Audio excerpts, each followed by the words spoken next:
वैदिक पंचांग दिनांक 23 अक्टूबर 2025, दिन गुरुवार, विक्रम संवत 2082, शक संवत 1947, आयन दक्षिणायन, ऋतु हेमंत ऋतु, मास कार्तिक मास, पक्ष शुक्ल, तिथि द्वितीया रात्रि 10:46 तक तत्पश्चात तृतीया, नक्षत्र विशाखा 24 अक्टूबर प्रातः 4:51 तक तत्पश्चात अनुराधा, योग आयुष्मान 24 अक्टूबर प्रातः 5 बजे तक तत्पश्चात सौभाग्य, राहु काल दोपहर 1:49 से शाम 3:16 तक, सूर्योदय सुबह 6:38, सूर्यास्त शाम 6:07, दिशा शूल दक्षिण दिशा में, व्रत पर्व विवरण, भाई दूज, यम द्वितीया, चंद्र दर्शन शाम 5:55 से शाम 6:48 तक,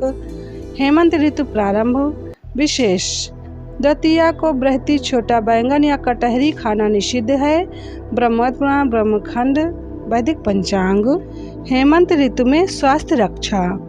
हेमंत ऋतु 23 अक्टूबर से हेमंत ऋतु प्रारंभ। यह ऋतु विसर्ग काल अर्थात दक्षिणायन का अंतकाल कहलाती है।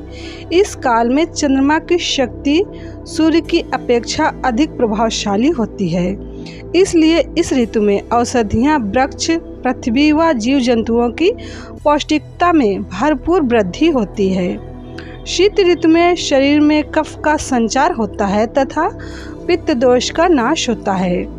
शीत ऋतु में जठराग्नि अत्यधिक प्रबल रहती है, अतः इस समय लिया गया पौष्टिक और बलवर्धक आहार वर्ष भर शरीर को तेज, बल और पुष्टता प्रदान करता है।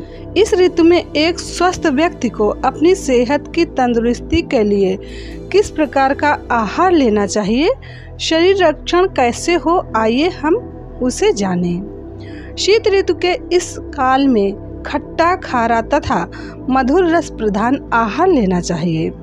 पचने में भारी, पौष्टिकता से भरपूर, गरिष्ठ एवं घी से बने पदार्थों का सेवन अधिक करना चाहिए।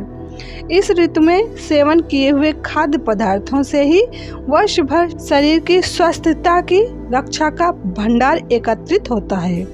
अतः उड़द पाक, सौंठ पाक जैसे बाजीकारक पदार्थों अथवा च्यवनप्राश आदि का उपयोग करना चाहिए।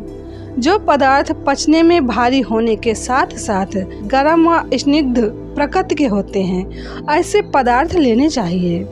दूध, घी, मक्खन, गुड़, खजूर, तिल, खोपरा, सूखा मेवा तथा चर्बी बढ़ाने वाले अन्य पौष्टिक पदार्थ इस ऋतु में सेवन करने योग्य माने जाते हैं। इन दिनों में ठंडा भोजन नहीं करना चाहिए, बल्कि थोड़ा गर्म एवं घी तेल की प्रधानता वाला भोजन करना चाहिए। स्रोत लोक कल्याण सेतु। वैदिक पंचांग संपादक अंजनी बहन नीलेश ठक्कर। वैदिक पंचांग प्रकाशित सूरत शहर गुजरात। वैदिक पंचांग।